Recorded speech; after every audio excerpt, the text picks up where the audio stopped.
So in this video, I'm joined by Uncle Luke from Luke's Points and Miles, and we have a live debate comparing our different viewpoints on credit cards and credit card related topics. Specifically, we discuss whether we think the US Bank Altitude Reserve Card or Chase 524 are underrated or overrated. There's clearly some debate about this depending on where you're coming from, and there are some great points to be made on both sides. And with that being said, I'm super pumped to share these discussion points with you, so let's just jump right in. We had three predetermined topics we want to cover, and he said US Bank Altitude Reserve, overrated or underrated. And so that's the next topic that we're going to talk about. We all know kind of what my stance is on the US Bank Altitude Reserve. I think it's absolutely an underrated card because it's so good and you can really get a lot of value from it for the most simplest way possible. So that's what my stance is. And I know, Luke, that you have said in your lives and in your videos that I don't know what the big deal is. I think it's not as good as people say it is. Which is funny because, you know, we're good friends, but we still have these different ideas and different things about the way we think about credit cards. So I want to hear your argument about why you think that the US Bank Altitude Reserve is overrated. Okay, why is it overrated? Okay, so first off, it's not a bad card. It's a great card. It's reached this legend level of status and at the same time, it's maintained its underdog status. Every day I look at YouTube, it's why does no one talk about the USBAR? When in fact, everyone is talking about the USBAR. Now, you were the first to do it, and you've been talking about it for quite a while. But it's a cash back card that you're not really getting cash back. Am I right? You're getting points, but the points are essentially cash back because when you redeem them for some things, that's correct. Okay, so here's my thing. It's $400, and there's not really a way to break even on that without really doing some mental gymnastics. So you're paying $75 a year for a cash back card that you don't really get cash back. You can make certain purchases, and then let me see if I can. It's so simple. I don't know how it works. They text you something, and then you text them back, and then you can redeem with a bonus only for travel purchases. Is that about the that's about right. Yep. Okay, so and you have to use a mobile wallet, which everybody claims they use mobile wallet for everything. I'm not disputing how they spend their money, but in my life, the only thing that I can consistently pay with a mobile wallet is the gas station and the grocery store. So I can do better than 4.5% redemption on some things for both those categories. And the next thing I hear is, well, it's just so convenient. It's all on my mobile wallet. Do you guys have credit cards that don't go on your mobile wallet? Like every single credit card I have is on that same mobile wallet that I do the same. I put it close to the thing and I click it twice on the side. And so I'm not saying it's a bad card, but I just cannot for the life of me understand at all how this 4.5% back just on travel, just on mobile wallet can compete with any number of 5% cash back cards that give me US dollars. Add the annual fee, add that it's wearing a travel card mask, and it does have it does have the infinite protections. It has, you know, primary rental car insurance. I would never say it's a bad card. It's great, but it's sort of like a very restrictive cash back card in a travel card costume. I think that's a great way to put it. I would just say that it's one of those cards where you can do all those things, but it's just in one card, right? And so I think that is one of its claim to fame, is that it makes it simple. I do want to point this out real quick. The USBAR is more of a lifestyle card than for those that can use mobile wallet. But also, QC Man says Dugras was the first, which he was. I think him and this guy called Derek Hassan's Travel or something. Like, well, he was the first. Before that, Dustin Waller used it. Yeah, so I wasn't the first, but I was, you know, I think the first in the modern times to talk about it.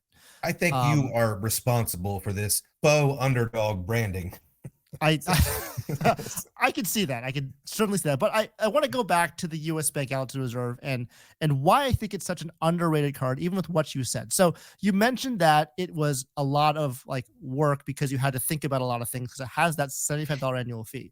Well, first of all, it has that $400 annual fee, but the credit on it is basically you don't even have to think about it. That's actually the one nice thing about this card is that even when you use it, the travel and dining, you can definitely spend that amount of money in a year to get that credit. So like you said, $75 annual fee, it's pretty good from that perspective. But you really get to do all the mobile wallet spending on it. And for me, who lives in the Southern California area, my area, everything accepts mobile wallet. There's almost no place that I can think of other than like Walmart that can't accept mobile wallet. That's because Walmart's being really annoying with their Walmart Pay situation. If they would just let that go, then it would be everywhere that I spend money accepts mobile wallet. The only two places are basically sit-down restaurants and online shopping to some degree. It may be different in rural Ohio, so I totally get that. It's more of an environment thing. Well, no, But it's the same. That's about. But I guess with what my role is in my household, I don't know if I'm paying for anything besides sit-down restaurants and online. I mean, that's about the only thing I don't spend most of my money, But gas stations, sit-down restaurants, and online is probably the only three places I ever spend money. well, if you don't spend your money, who does? My wife. My wife. So your wife has other spending, and my wife also spends the money too. And so what's nice about the USBAR also is that it is a really simple way to give someone who may not be as versed in the credit card game as ourselves a simple version of how to do something, right? And so it's like, you have to like sometimes give them like the Chase trifecta, and they have to be like, okay, use the Sapphire Preferred for dining, use the Unlimited for like everything else, and the Freedom Flex is going to change every 3 months, so you got to like do all this stuff. Instead of doing that, you can just give them one card with this really great multiplier that you know how to use, and basically they can just use that on their mobile wallet and do all of their transactions on it, and it's a very simple way to do things. And I think not only for yourself, but also for your spouse or your player two or whatever, I think that's a really great thing about the Ultra Reserve, and makes it a really great underrated card, because there's not a lot of cards out there that can do all of the type of categories for it at 4.5% in just one card. 5% is better, absolutely, no questions there. But you got to use like 3 or 4 cards, and that may not be something that people want to do. Maybe you and I are okay with that, but maybe your player two, spouse, partner, whatever, they are just like overwhelmed by it. And so this is one way to kind of get them into the game too, and get that nice multiplier. We also mentioned the real-time rewards, by the way. Is it annoying? Yes, I will agree that it's not pure cashback. I still don't understand it. The pure cashback is when you put money into a checking account. That's what really pure cashback is. It doesn't do that, but it does do that, but just not at a 1.5 cent per point situation. So you have to do a little bit extra work to get the 1.5 out of it. But the extra work is typing REDEEM send on your phone. Like that's all you have to do. And for those of us who are, that text, which is basically everybody, that's like not that hard to do, right? And so it's a nice way to kind of, if you found a way to redeem it in a way that you travel, like for example, for me, I use Ubers a lot, and that's the way I primarily redeem my points, then that's great. You just have to find whatever it is that you want to redeem for, and then it's pretty easy. You just type in the text and you're done. That's what I think about this card. It's just simple. It's simple, and it's more simple than any other card on the market, and gets you a really good percent multiplier back for very little work, in my opinion. This might be a dumb question, but can you use mobile wallet for Uber? I don't know if you can. I think you can, but Uber does also qualify for the 3X travel category, which is why it still works. Okay. It's just here's like when I think about it, it's not absolutely not a bad card. No, there's no way I could argue it's a bad card. But if you're willing to pay $400 for a card that's disguised itself as a travel card, the Chase Sapphire Reserve gives you just an overwhelmingly more different benefits as far as travel. It completely changes your travel experience. It does give you that 50% bonus with travel stuff in the portal, and it doesn't earn a whole lot less on everyday items. It's kind of like I don't follow baseball, but I read this and it made a lot of sense. They kept writing articles about the scrappy young New York Mets team, how these underdogs were defying the odds. And the New York Mets team had $308 million payroll. So they weren't underdogs. They painted this picture as, and people really ate it up. I see the USBAR Reserve as a person who doesn't know if they want to be in the cash bet game or the travel game, but they just want to get some of their trips to grandma's house paid for. Yeah. And I and can to see that. me, that's awesome. And math wise, it might make a lot of sense, but it does not knock Aunt Connie's socks off. Paying Yeah, for your Ubers doesn't doesn't get me charged up. And fair here's the enough. thing: we haven't even brought up that they don't have travel transfer partners. I mean, Mhm. the number one way to get exponential value and to experience things a lot of normal people will never experience in their life. The only way to do that is through the transfer partners, and this doesn't offer that. Yeah. No, that's true. Transformers is a big thing. And so that is one of the big downsides of this card that I'll totally agree with is that, you know, US Bank and Bank of America are just plagued with not having any of those transfer partner abilities. And so that just makes them just lower on the totem pole when it comes to these credit card, rewards and things like that. Real quick though, we have Josh Inglis says you can use Apple Pay for Uber. So does Guna Driver says that as well. You can absolutely do that. QCM actually wants us to settle this argument in the UFC ring. I don't know if that's a good idea or not. I probably wouldn't fare too well, but if I oiled myself up and be really slippery, maybe I could get away with it. I'm 47 years old, and I last fought. I don't know if I was 29 or 30, and I'm not doing it again. Like it's Wow. it's no, it's not fun like it was. Yeah. Interesting story. I used to do wrestling in high school. Hmm, It's a very that's little known awesome. fact about me. I Yeah. was terrible at it, but Well, I did it. yeah. Being terrible, a terrible wrestler can probably out wrestle somebody who doesn't wrestle. So That's there's fair. that. No, fair enough. Okay. Christopher also says something interesting. USBAR can be cashback if you purchase refundable plane tickets and use points to cover the cost, then refund the plane ticket, and boom, that's cashback. And they're right. It's a statement credit. It's one of those things where like, it's Yeah, not the and best, but like you I can do don't. that. I'm not a judgy person, so I don't Yeah. judge anybody that does that. But I like a mutually beneficial relationship with my banks. I don't give the banks anything; they don't deserve anything from me. But that's not in keeping with the spirit of how the card's supposed to be used. So that's most likely not something I would do. Mm-hmm. Yeah, but you Well, can you're do it. right. Just so y'all Yeah. know.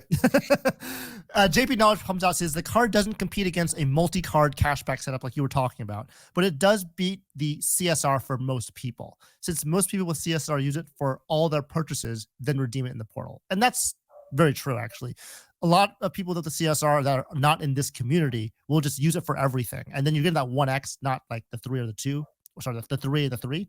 So you're just getting some 1x in there, and that will kind of devalue the points and the spending that you're doing.